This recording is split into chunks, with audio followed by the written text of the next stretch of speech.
देखो पीपीटी दिख रही है। यस। ठीक है, तो देखो प्रीवियस लेक्चर्स में हमने तुम्हारा चैप्टर 1 जो है वो पूरा देख लिए, जिसमें HTML5 का पार्ट था, जिसमें बहुत सारी चीज़ें देखे, किस तरह से टेक्स्ट पे फॉर्मेटिंग की जाती है, किस तरह से इमेजेस अप्लाई किए जाते हैं, ऑडियो वीडियो किस तरह से एम्बेड करते हैं, टेबल्स किस तरह से बनते हैं, फॉर्म्स किस तरह से बनते हैं, कलर्स किस तरह से अलग अलग अप्लाई कर सकते हैं। तो बहुत सारी चीज़ें हमने HTML5 में देखे, that was in chapter 1। Now we are starting with chapter 2, that is your CSS part. CSS क्या है, अब ये चीज देखेंगे शॉर्ट में। CSS का बस एक्सप्लेनेशन देती हूँ कि CSS जो है वो तुम्हारे डिजाइनिंग के लिए यूज किया जाता है। HTML तुम्हारे ऑब्जेक्ट्स को क्रिएट करता है। जैसे HTML के हेल्प से हमने फॉर्म बना दिए, फिर HTML के हेल्प से हमने इमेजेस ऐड कर दिए, HTML के ही हेल्प से हमने टेक्स्ट अप्लाई कर दिए पेज पे। लेकिन इन सब चीज़ों में अगर तुम लोगों को डिजाइनिंग इन्वॉल्व करनी है, लाइक अगर एक मैंने फॉर्म बना दी और फॉर्म मेरा अट्रैक्टिव नहीं है दिखने में, तो कोई भी यूजर उसको यूज नहीं करेगा, राइट। अगर हम लोग इंटरनेट पे जाए, अलग अलग वेबसाइट्स के अलग अलग फॉर्म्स को हम लोग ओपन करके देखें, तो कितने इंटरैक्टिव और कितने अट्रैक्टिव वो जैसे फॉर्म्स होते हैं कि यूजर उनको देख के अच्छा लगता है एक तरह से देखने को। और जितने अट्रैक्टिव चीजें रहते हैं उतने ही यूजर जो है उसकी तरफ अट्रैक्ट होते हैं, राइट। तो अगर मेरा फॉर्म डल है, बिल्कुल भी दिखने में अच्छा नहीं है, मेरे बटन इधर उधर जा रहे हैं, फिर मेरा जो फॉर्म है वो ऊपर नीचे है, मेरा आधा टेक्स्ट ब्लैक है, आधा टेक्स्ट किसी और कलर में है, तो ये सारी चीजें अनअट्रैक्टिव लगती है, जिससे यूजर जो है वो अट्रैक्ट नहीं होते हमारे किसी भी वेब पेज या वेबसाइट के तरफ। तो CSS क्या करती है, तुम्हारा CSS जो इस तरह की प्रोग्रामिंग लैंग्वेज है जो तुम्हें डिजाइनिंग करने में हेल्प करती है तुम्हारे HTML पार्ट को। जैसे तुमने HTML से एक सिंपल सा फॉर्म तो क्रिएट कर लिए, पर वो अट्रैक्टिव नहीं लग रहा, उसका कलर या फिर उसका बैकग्राउंड या फिर उसका जो भी फॉर्मेट है वो बहुत डल है। वो सिर्फ फंक्शन कर रहा है, मतलब जो काम के लिए तुमने बनाए हो सिर्फ वही फंक्शन वो परफॉर्म कर रहा है, पर दिखने में अगर वो चीज अच्छी नहीं है तो वो अट्रैक्टिव नहीं लगती। तो उसका जो डिजाइनिंग पार्ट है वो हम वाया CSS करते हैं। CSS is known as cascading style sheet. CSS का फुल फॉर्म होता है, देखो CSS stands for cascading style sheets. तो ये स्टाइल शीट्स क्या करते हैं, तुम्हारे वेब पेज के जो HTML लैंग्वेजेस के पेजेस होते हैं उनको स्टाइलिंग अप्लाई करने में हेल्प करती है। ठीक है, तो एक तरह से तुमने एक HTML का पेज बना दिए, तो वो HTML के पेज को अगर डिजाइनिंग अप्लाई करनी है तो उसी HTML के पेज के लिए हम लोग क्या करते हैं, एक CSS का पेज क्रिएट करते हैं।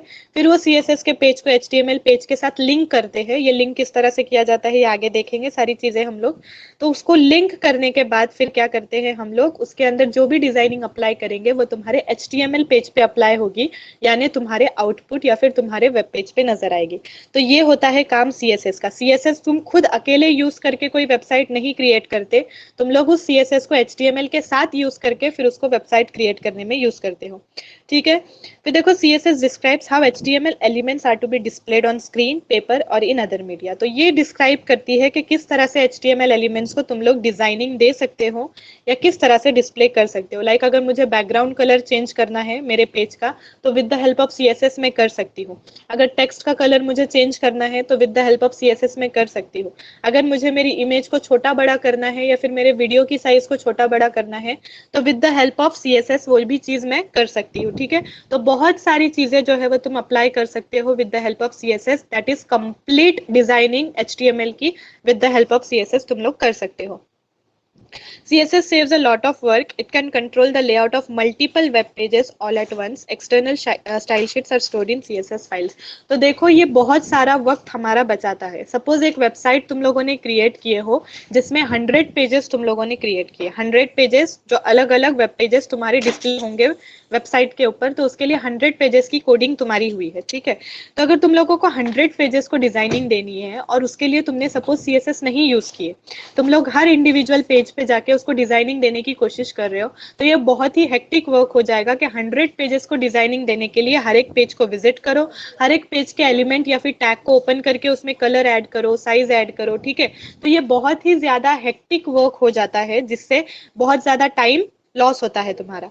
तो इसके अलावा अगर तुम लोग CSS का सिर्फ एक पेज क्रिएट करते हो जिसमें तुम लोग सारे 100 पेजेस को लिंक कर रहे हो, ठीक है, सीएसएस की डिजाइनिंग का सिर्फ एक पेज क्रिएट करो और जितने भी 100 एचटीएमएल के पेजेस है वो एक ही सीएसएस के पेज से लिंक कर दो, तो जो भी डिजाइनिंग होगी वो सिर्फ एक सीएसएस के पेज में होगी और वो सारी डिजाइनिंग अप्लाई हो जाएगी, तुम्हारे हंड्रेड्स ऑफ पेजेस पे अप्लाई हो जाएगी। तो ये बहुत ज्यादा वर्क और बहुत ज्यादा टाइम तुम्हारा सेव करता है। ठीक है, तो ये एक फायदा है सबसे बड़ा सीएसएस का, कि तुम लोग एक सिंगल सीएसएस पेज को मल्टीपल एचटीएमएल पेजेस से लिंक कर सकते हो, भले वो 100 हो या फिर 1000 पेजेस हो, तुम उसको सिंगल पेज से लिंक करके जो भी डिजाइनिंग पार्ट है वो तुम लोग अप्लाई कर सकते हो एचटीएमएल के ऊपर।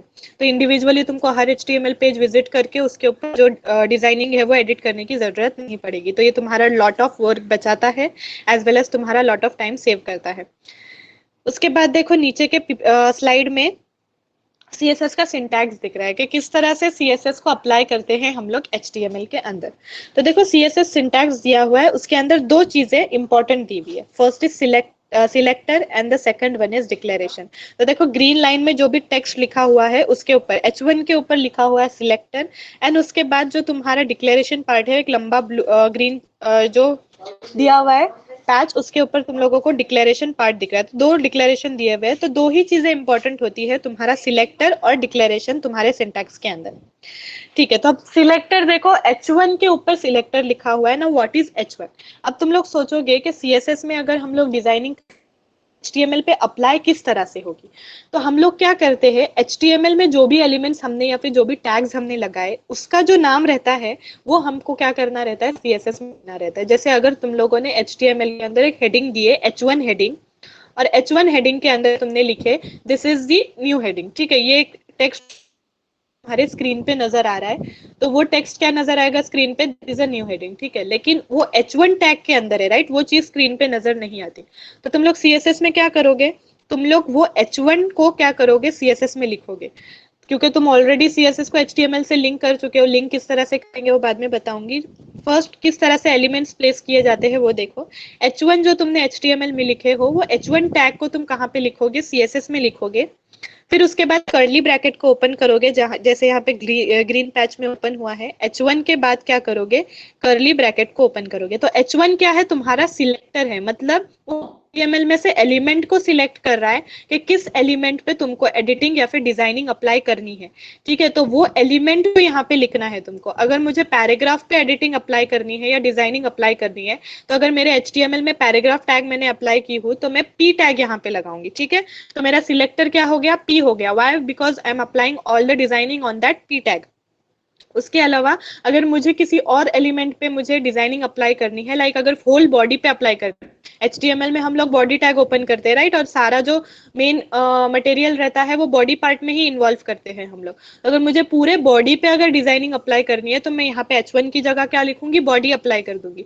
तो बॉडी लिखने के बाद जो भी डिजाइनिंग मैं यहाँ पे अंदर करूंगी वो सारी कहाँ पे अप्लाई होगी, HTML के बॉडी पार्ट पे अप्लाई होगी। तो सिलेक्टर क्या करता है, HTML में से एक एलिमेंट को सिलेक्ट करता है जिसपे हमें डिजाइनिंग परफॉर्म करनी है। तो ठीक है, तो हमने यहाँ पे H1 को सिलेक्ट कर दिए। उसके बाद कर्ली ब्रैकेट इज मस्ट। ठीक है, कर्ली ब्रैकेट नहीं ओपन करोगे तो डिजाइनिंग अप्लाई नहीं होगी।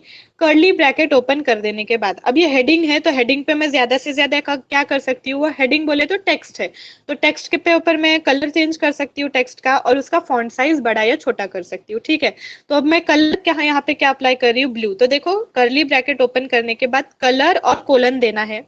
ठीक है, उसके बाद कलर का नेम देना है, कोई भी कलर का नेम दे दो, ब्लू हो गया, ब्लैक हो गया, व्हाइट हो गया, या फिर जैसे मैंने बताई कलर कोड्स आते हैं, कलर कोड्स अप्लाई कर दो, या फिर RGB वैल्यूज अप्लाई कर दो। 3 तरह से कलर किस तरह से अप्लाई किए जाते हैं ये प्रीवियस लेक्चर में हमने देखे। तो यहाँ पे डायरेक्टली नेम दिया हुआ है ब्लू कलर, तो कलर जो है टेक्स्ट का वो क्या हो जाएगा, ब्लू हो जाएगा। उसके बाद सेमीकोलन देना है। उसके बाद दूसरा कोई एडिटिंग अगर डिजाइनिंग अप्लाई करनी है, जैसे यहाँ पे फॉन्ट साइज अप्लाई की गई है, तो फॉन्ट साइज भी वाया CSS तुम लोग एडजस्ट कर सकते हो। अब यहाँ पे फॉन्ट साइज 12 पिक्सल दी हुई है, तुम जितनी भी फॉन्ट साइज रखना चाहते हो तुम लोग रख सकते हो। अगर मुझे छोटा तो मैं 10 पिक्सल लगा सकती हूँ, 5 पिक्सल्स लगा सकती हूँ। तो जितना भी तुम लोगों को फॉन्ट रखना है तुम लोग रख सकते हो। ठीक है, तो इस तरह से क्या होता है, तुम्हारा CSS का सिंटैक्स बनता है, जिसमें फर्स्ट इज सिलेक्टर। सिलेक्टर क्या करता है, HTML में से एक एलिमेंट को सिलेक्ट करता है जिस पे डिजाइनिंग अप्लाई करनी है। उसके बाद हम लोग डिक्लेरेशन करते हैं कि उसके ऊपर कौन सा जो डिजाइनिंग है या फिर एडिटिंग जो है वो अप्लाई करनी है। तो कलर हमने चेंज किया, ये भी डिक्लेरेशन हो गया। फॉन्ट साइज हमने चेंज किया, ये भी क्या हुआ, डिक्लेरेशन हो गया।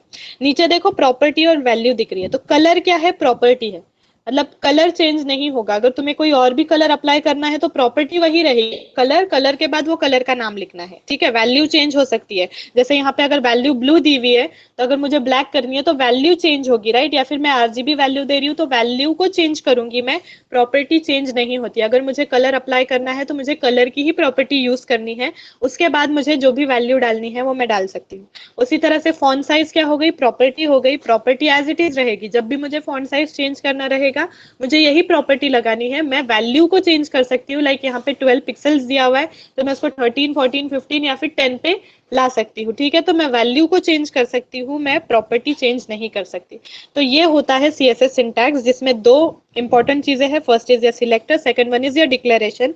सिलेक्टर में हम लोग एलिमेंट्स को सिलेक्ट करते हैं, डिक्लेरेशन में हम प्रॉपर्टी और वैल्यू को ऐड करते हैं। प्रॉपर्टी सेम रहेगी, लाइक कलर हो गया, फॉन्ट साइज हो गया, तो प्रॉपर्टी के बाद हम लोग अलग अलग वैल्यूज लगा के उसके ऊपर डिजाइनिंग दे सकते हैं। अब ये जो सारा कलर या फिर जो फॉन्ट साइज हमने अप्लाई किया, ये किस पे अप्लाई हो जाएगी, जो हेडिंग तुमने HTML में लिखे हो वो हेडिंग के ऊपर अप्लाई हो जाएगी। तो जब तुम लोग आउटपुट को रन करोगे तो तुम्हारी हेडिंग है वो ब्लू कलर में नजर आएगी और उसका फॉन्ट साइज 12 पिक्सल्स होगा।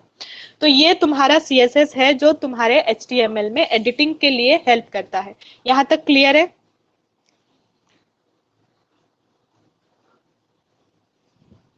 Yes, ma'am. ठीक है। Now I'll share a picture.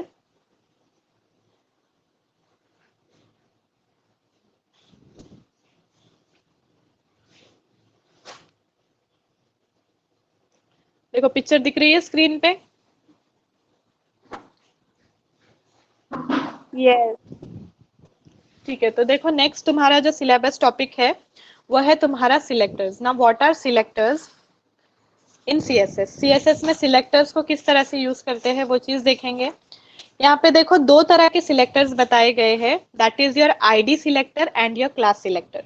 First is your ID selector and the second one is your class selector. Selectors जैसे मैंने बताई अभी जस्ट सिंटैक्स में देखे, जो H1 के ऊपर सिलेक्टर लिखा हुआ था, राइट। तो वो सिलेक्टर होता है जो एलिमेंट्स को सिलेक्ट करता है, ठीक है। तो यहाँ पे तरह के सिलेक्टर्स होते हैं, एक सिलेक्टर जो ID को सिलेक्ट करते हैं और दूसरे सिलेक्ट करते हैं, ठीक है। तो दोनों तरह के सिलेक्टर्स को देखेंगे हम।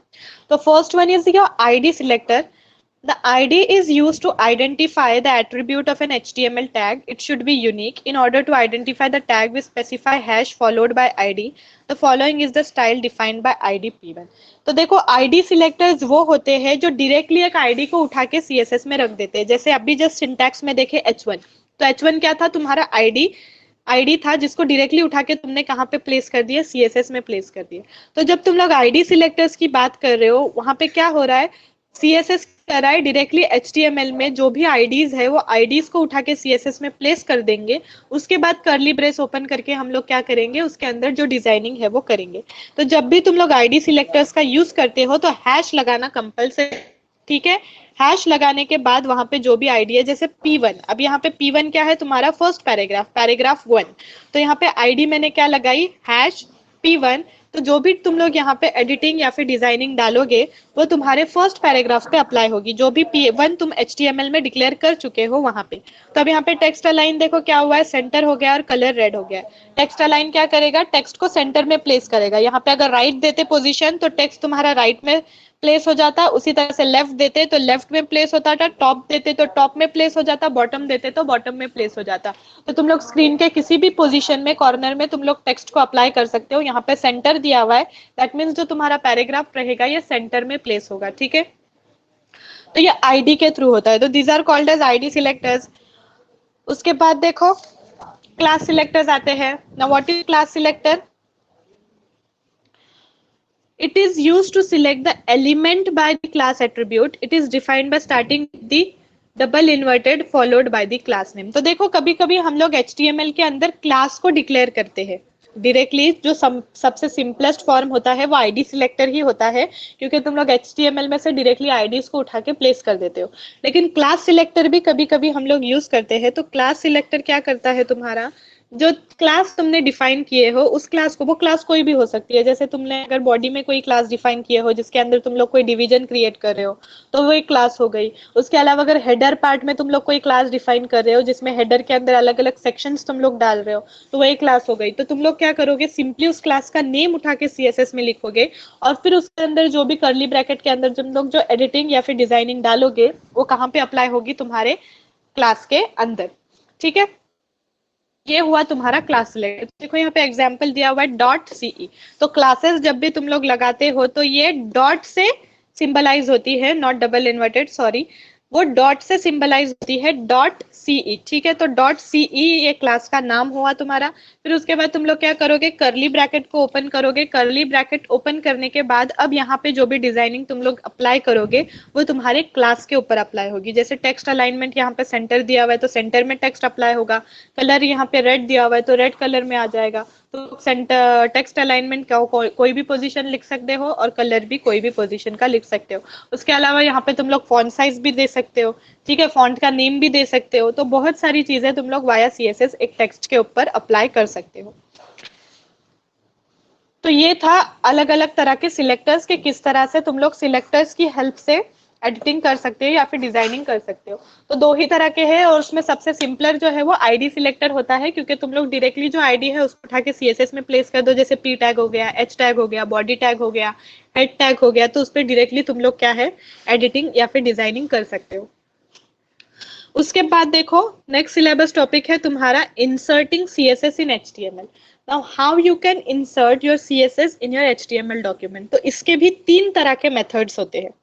तीन तरह के मेथड से क्या करते हैं हम लोग, जो CSS है उसको HTML के साथ लिंक करते हैं। जैसे मैंने बताई CSS को HTML से जब तक लिंक नहीं करोगे तो जो चीजें तुम CSS में करोगे वो HTML में अप्लाई नहीं होगी।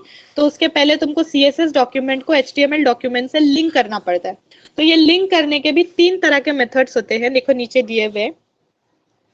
फर्स्ट इज इंटरनल, एम्बेडेड और इनलाइन एंड एक्सटर्नल। तो ये तीन मेथड से तुम लोग क्या करते हो, CSS को एम्बेड करते हो या फिर लिंक करते हो HTML के साथ।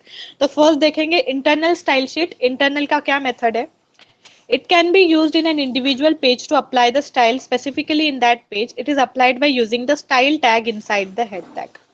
तो देखो जब भी तुम लोग इंटरनल स्टाइल शीट का यूज कर रहे हो, बोले तो क्या तुम लोग CSS का अलग से कोई पेज क्रिएट नहीं कर रहे हो। इंटरनल बोले तो क्या, जो तुम्हारा HTML पेज है उसी के अंदर तुम लोग CSS की कोडिंग कर रहे हो, लेकिन किसके अंदर, तुम्हारे स्टाइल टैग के अंदर। देखो यहाँ पे एंगुलर ब्रैकेट में स्टाइल टैग बताया हुआ है।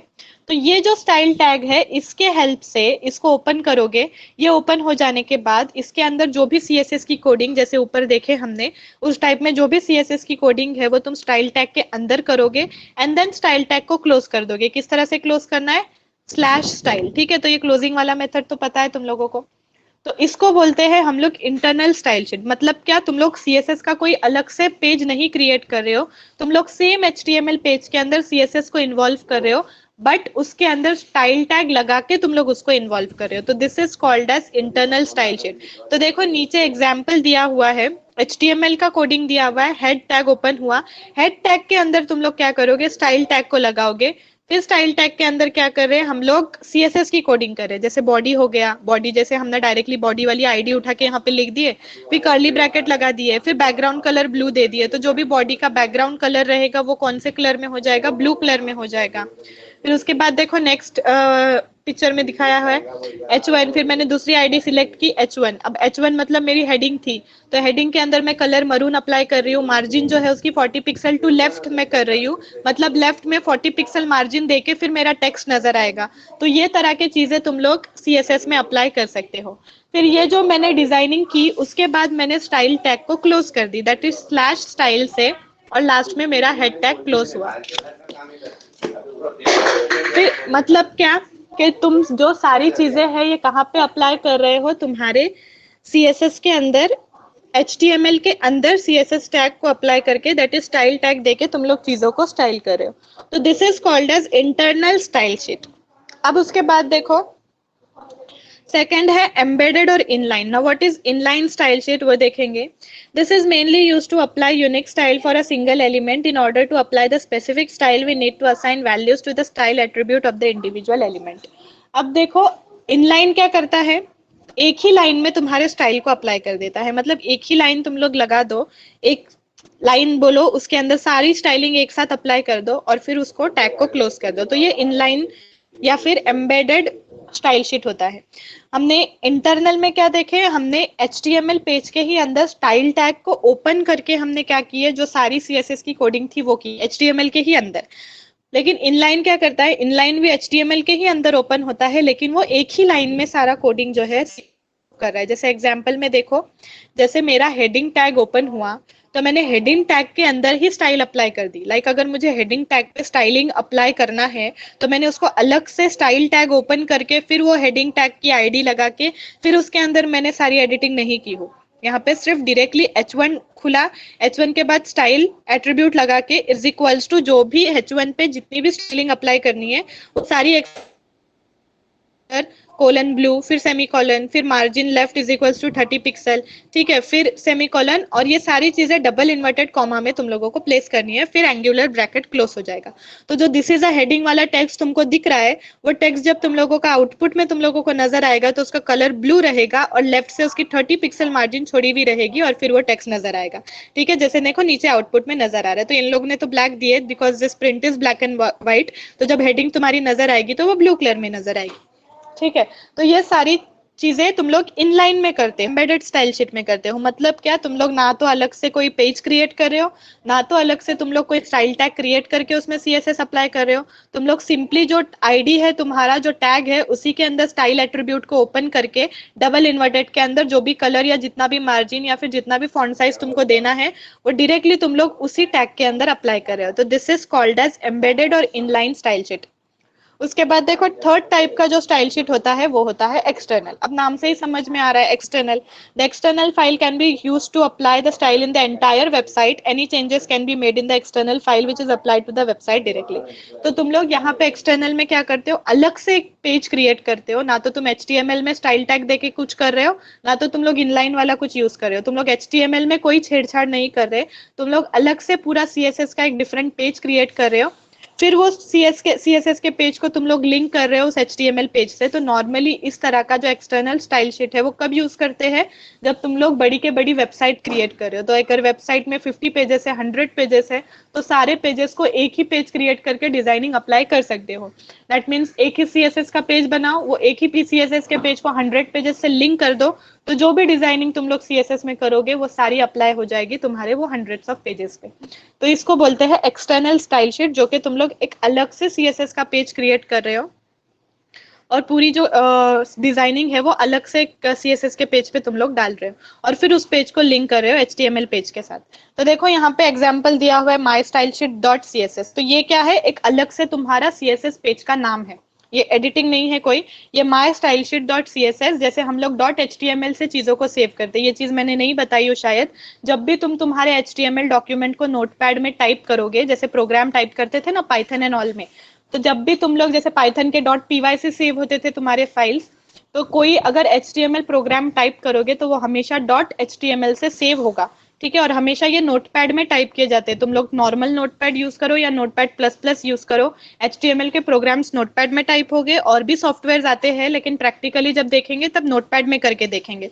उसके अलावा जो तुम्हारा एक्सटेंशन रहेगा वो .html हमेशा लगेगा। ठीक है, उसके बाद जो तुम्हारे CSS के फाइल्स रहेंगे, जो CSS के पेजेस तुम लोग क्रिएट करोगे, वो .css वाले एक्सटेंशन से हमेशा सेव होंगे, वो भी नोटपैड में ही टाइप करने हैं। तो ये होता है mystylesheet.css। बोले तो एक अलग से एक पेज क्रिएट किए। अब इस पेज पे हम लोग क्या करेंगे, हर तरह की जो है वो एडिटिंग यहाँ पे अप्लाई करेंगे। तो देखो नेक्स्ट पेज पे तुम लोगों को दिख रहा है कि कितने तरह की चीजें उसमें की है, कि कलर लाइट ब्लू कर दिए, मार्जिन लेफ्ट 30 पिक्सल कर दिए, फिर बॉडी पे बैकग्राउंड, हमने बैकग्राउंड का जो कलर है वो नेवी अप्लाई कर दिया, that is navy blue apply होगा। तो ये सारी जो एडिटिंग है ये तुम लोग अलग से CSS पेज पे अप्लाई कर रहे हो। और देखो अब नीचे किस तरह से लिंक किया मेथड दिया हुआ है। तो जैसे मैंने बोली आप देखेंगे तो यही लिंक मेथड है कि अब अलग से जो एक्सटर्नल पेज क्रिएट किए हो CSS का, उसको नॉर्मल HTML से किस तरह से लिंक किया जाए।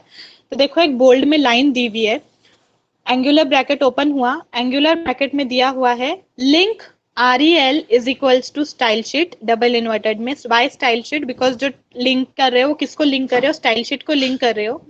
फिर टाइप उसका अप्लाई करना है, उसका टाइप या तो टेक्स्ट या तो CSS है, तो text slash CSS, why because it is a CSS file, और वो टेक्स्ट फाइल ही है, राइट, टेक्स्ट में ही तुम लोग चीजें कर रहे हो, तो टेक्स्ट स्लैश CSS फाइल, ये भी डबल इन्वर्टेड में। फिर href लगाना है, href हमेशा हम लोग रेफरेंस देने के लिए यूज करते हैं। यहाँ पे अब तुम लोग तुम्हारे CSS के पेज का नाम दोगे, mystylesheet.css, तो जो भी तुम्हारे CSS के पेज का नाम रहेगा वो यहाँ पे तुम लोगों को लिंक करना है। तो ये चीज तुम कहाँ पे लिखोगे, ये लाइन तुम्हारे HTML के अंदर, ठीक है, HTML के अंदर ये टैग ओपन होगा, link REL is equals to style sheet, type is equals to text slash CSS, और रेफरेंस जो href रहेगा उसमें तुम्हें तुम्हारे CSS के पेज का नाम देना है। तो अब क्या होगा, जो तुम्हारा CSS का पेज है वो HTML के पेज से कनेक्ट हो गया। अब तुम CSS में जो भी एडिटिंग या फिर डिजाइनिंग करोगे वो सारी डिजाइनिंग अप्लाई होगी, सारी स्टाइलिंग कहाँ पे अप्लाई होगी, तुम्हारे HTML पेज के ऊपर अप्लाई होगी, जिससे तुम्हारा आउटपुट जो है वो अच्छा नजर आए। तो ये होता है एक्सटर्नल स्टाइल शीट, जिसमें हम लोग एक्सटर्नली एक पेज क्रिएट करते हैं और फिर उसको HTML से लिंक कर देते हैं। इधर तक समझ में आया?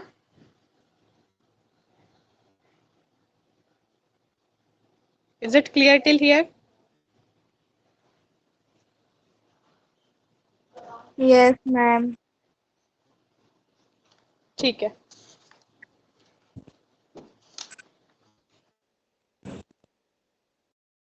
इसके प्रॉपर्टीज कुछ दिए गए हैं, प्रॉपर्टीज में डीपली एक्सप्लेन नहीं करते क्योंकि तुम लोग रीड करोगे तब भी तुम लोगों को समझ में आएगा। तो इधर पे जो प्रॉपर्टीज यूज होते हैं नीचे देखो दिया हुआ है, तो तीन तरह के, पहले तो तीन तरह के प्रॉपर्टीज होते हैं, CSS प्रॉपर्टीज जो कि बैकग्राउंड पे वर्क करती है, CSS प्रॉपर्टीज जो फॉन्ट और टेक्सटाइल्स पे वर्क करती है, और CSS प्रॉपर्टीज जो पोजीशन करने में हेल्प करती है। तो तीन तरह के प्रॉपर्टीज है, ऐसे प्रॉपर्टीज जिससे हम लोग पेज का बैकग्राउंड का स्टाइलिंग कर सकते हैं, ऐसे प्रॉपर्टीज जिससे हम फॉन्ट्स या फिर टेक्स्ट के जो स्टाइल्स है उसको चेंज कर सकते हैं, और तीसरी तरह की प्रॉपर्टीज वो होती है जो एलिमेंट्स को पोजीशन देने में हेल्प करती है, जैसे लेफ्ट राइट सेंटर, ठीक है। तो ये पोजीशन वाले प्रॉपर्टीज हो गए। तो तीन तरह के प्रॉपर्टीज है। तो फर्स्ट हम लोग बैकग्राउंड प्रॉपर्टीज देखेंगे। बैकग्राउंड में भी 5 तरह के प्रॉपर्टीज होते हैं। फर्स्ट तो कलर, बैकग्राउंड का कलर चेंज कर सकते हैं। तो बैकग्राउंड का कलर देने के लिए नॉर्मली तुम लोग 3 तरह के मेथड यूज कर सकते हो, डायरेक्टली कलर अप्लाई कर दो, या फिर RGB वैल्यू लगा दो, या फिर कलर कोड लगा दो, ठीक है। तो ये बैकग्राउंड कलर के लिए हुआ। तो बैकग्राउंड कलर देखो नेक्स्ट पेज दिख रही है वो चीज कि फर्स्ट कलर, तो वहां पे एग्जांपल में देखो 3 तरह के कलर लगाए गए हैं। बैकग्राउंड कलर इज रेड, तो डायरेक्टली मतलब नाम लिख दी, या फिर बैकग्राउंड कलर RGB के वैल्यूज लगा दी कि रेड 255 चाहिए और बाकी की वैल्यू 00 चाहिए, मतलब कलर क्या रहेगा, रेड रहेगा। उसी के अलावा बैकग्राउंड कलर में हैश देके कोड लिखा हुआ है, ये रेड कलर का कोड है, तो ये हैश FF0000, ठीक है। तो ये कलर कोड है। तो 3 वे में मैं बैकग्राउंड कलर अप्लाई कर सकती हूँ। सिर्फ बैकग्राउंड कलर नहीं, कोई भी कलर मुझे अप्लाई करना है तो 3 मेथड में कर सकती हूँ। ये मैंने प्रीवियस लेक्चर में बताई कि 3 चीज में तुम लोग कलर अप्लाई कर सकते हो। डायरेक्टली नेम दे दो, RGB वैल्यू लगा दो, या फिर कलर कोड लिख दो। तो ये 3 वे में कलर दे सकते हैं बैकग्राउंड का। या फिर बैकग्राउंड में इमेज अप्लाई कर दो, तो बैकग्राउंड इमेज में अगर तुम लोगों को बैकग्राउंड में कलर ना देते हुए कोई इमेज अप्लाई करनी है बैकग्राउंड में, और उसके ऊपर तुम्हें तुम्हारी वेबसाइट क्रिएट करनी है, तो वो भी कर सकते हो। बैकग्राउंड इमेज, बस इमेज का URL दे दो। फिर अगर रिपीट प्रॉपर्टी तुम लोग यूज कर रहे हो, तो रिपीट से क्या होगा, जो बैकग्राउंड में तुमने इमेज अप्लाई किए हो वो छोटे छोटे इमेजेस तुमको रिपीट फॉर्मेट में नजर आएगी, ठीक है। तो अगर रिपीट एक्स कर रहे हो, मतलब क्या, कितने बार रिपीट करना है, तो एक्स अगर रिपीट कर रहे हो तो वो हॉरिजॉन्टली जो है वो तुम्हारी इमेज रिपीट होगी, और अगर रिपीट वाई कर रहे हो तो वाई एक्सिस के बेसिस पे, मतलब वर्टिकली जो तुम्हारे इमेजेस है वो रिपीट होंगे। मतलब छोटे छोटे इमेजेस, एक इमेज ना नजर आते हुए छोटे छोटे इमेजेस तुम्हारे स्क्रीन पे नजर आएंगे, मतलब बैकग्राउंड में। उसी के साथ अगर बैकग्राउंड रिपीट नो रिपीट कर रहे हो, मतलब क्या, एक अकेली अखी पिक्चर जो है वो नजर आएगी, छोटे छोटे पिक्चर्स नहीं नजर आएंगे। उसके बाद देखो अटैचमेंट होता है। अगर बैकग्राउंड अटैचमेंट कुछ लगाना है तो लगा सकते हो, फिक्स रखना है इसको फिक्स रख सकते हो। तो ये अटैचमेंट कोई भी चीज तुम लोग अप्लाई कर सकते हो, ठीक है। कभी कभी वीडियोस भी डाल सकते हो, तो बैकग्राउंड में क्या है, वीडियो रन होते रहता है, तो बहुत अच्छा लगता है वेबसाइट के ऊपर, ठीक है।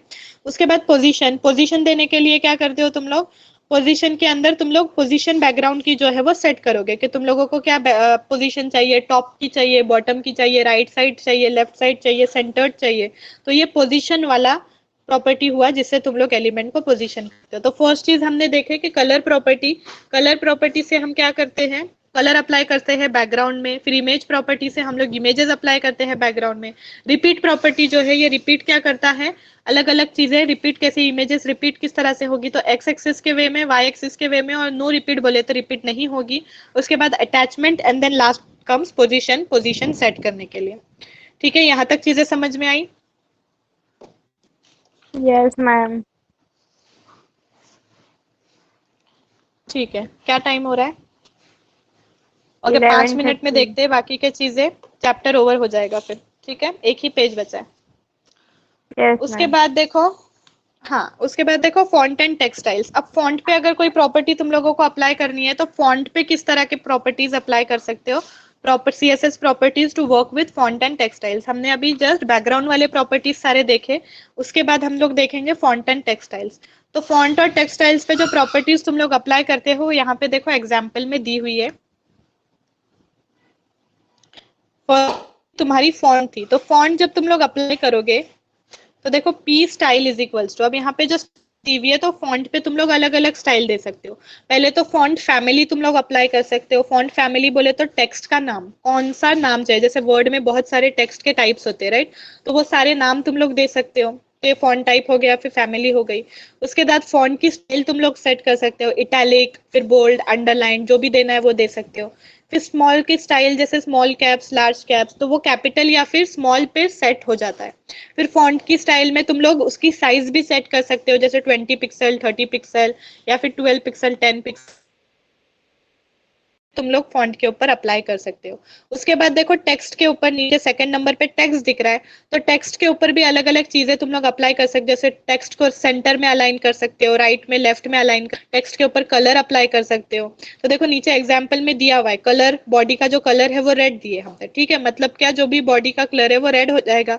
उसके साथ H2 पे टेक्स्ट को जो है वो हमने लेफ्ट अलाइन किया, टेक्स्ट अलाइन लेफ्ट बोले तो जो भी टेक्स्ट लिखा हुआ है वो लेफ्ट साइड में अलाइन हो जाएगा। उसी के साथ टेक्स्ट का डेकोरेशन देखो ओवर लाइन है, मतलब क्या, जैसे हम लोग नोटबुक में लाइन के ऊपर लिखते हैं राइट, मतलब एक ही साइड में नजर आती है चीजें, एक लाइन में नजर आती है, उसी तरह से तुम लोग ओवर लाइन कर सकते हो।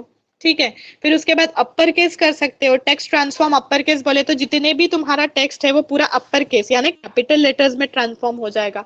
तो टेक्स्ट पे इतनी तरह की जो चीजें है वो तुम लोग अप्लाई कर सकते हो, जिससे टेक्स्ट जो है वो एनहांस्ड और अट्रैक्टिव नजर आता है। तो ये टेक्स्ट के ऊपर स्टाइलिंग होती है। उसके बाद देखो और एक चीजें दी हुई है, टेक्स्ट इंडेंट बोले तो कितना ज्यादा मार्जिन उसने छोड़ना चाहिए, तो वो भी तुम लोग यहाँ पे अप्लाई कर सकते हो। यहाँ पे 50 पिक्सल दिया हुआ है। फिर लेटर स्पेसिंग देखो नीचे H1 लेटर स्पेसिंग दिया हुआ है, तो लेटर्स के बीच में कितनी स्पेस रहनी चाहिए ये भी तुम लोग CSS के थ्रू एडजस्ट करते हो। यहाँ पे 3 पिक्सल दिया हुआ है, मतलब एक लेटर, दो लेटर के बीच में 3 पिक्सल की स्पेस नजर आएंगी। फिर लाइन स्पेसिंग भी तुम लोग यहाँ पे अप्लाई कर सकते हो। लाइन स्पेसिंग यानी वर्ड्स के बीच में कितना स्पेस नजर आना चाहिए, तो देखो वर्ड स्पेसिंग 10 पिक्सल दिया हुआ है, मतलब हर दो वर्ड के बीच में 10 पिक्सल की स्पेस नजर आएगी। तो ये सारी चीजें तुम लोग टेक्स्ट के ऊपर अप्लाई कर सकते हो while using CSS to design और स्टाइल दी टेक्स्ट और फॉन्ट। ठीक है, तो इतनी सारी चीजें तुम लोग करते हो। लास्टली देखो तुम्हारा आता है पोजीशनिंग एलिमेंट्स। पोजीशनिंग एलिमेंट्स क्या करते हैं, हेल्प करते हैं तुमको एलिमेंट को पोजीशन करने के लिए। तो यहाँ पे 4 तरह के पोजीशनिंग एलिमेंट्स है, static, relative, absolute and fixed. देखो ये फिक्स्ड है, ये 4 ही चीजें यूज होती है पोजीशन करने के लिए। तो first is static, the element is position according to the flow of page. तो स्टैटिक एलिमेंट देखो क्या करता है, जो भी पेज का फ्लो रहेगा, पेज बड़ा है छोटा है, तो जिस तरह से पेज का फ्लो रहेगा, स्क्वायर पेज है, रेक्टेंगल पेज है, तो जो भी तुम्हारे पेज का फ्लो रहेगा उस तरह से वो एलिमेंट को पोजीशन करेगा। तो ये क्या करेगा, बाय डिफॉल्ट तुम्हारा पोजीशन स्टैटिक ही रहता है नॉर्मली तो, लेकिन अगर तुम लोग अप्लाई करते हो तो स्टैटिक ले लेता है, the element is position according to the flow of your page. ठीक है, उसके बाद देखो second one is your relative. If set relative at adjust the position relatively according to its normal position, जो पेज की नॉर्मल पोजीशन रहेगी उसके हिसाब से रिलेटिव पोजीशन रहेगी। जैसे अगर नॉर्मल पोजीशन वाया लेफ्ट है तो जो एलिमेंट तुम लोग अप्लाई करोगे वो लेफ्ट साइड में अप्लाई हो जाएंगे। अगर नॉर्मल पोजीशन सेंटर है तो जो एलिमेंट तुम लोग अप्लाई करोगे वो सेंटर में अप्लाई हो जाएंगे, ठीक है। फिर फिक्स्ड पोजीशन एक रहती है, थर्ड नंबर पे फिक्स्ड। तो फिक्स पोजीशन जब मैं अप्लाई करती हूँ तो पोजीशन जो है वो मेरी फिक्स्ड हो जाएगी। अगर फिक्स करके मैं सेंटर में अप्लाई कर रही हूँ, जितने भी एलिमेंट्स मैं डालूंगी वो सारे फिक्स्ड पोजीशन में, मतलब सेंटर में ही अप्लाई होंगे।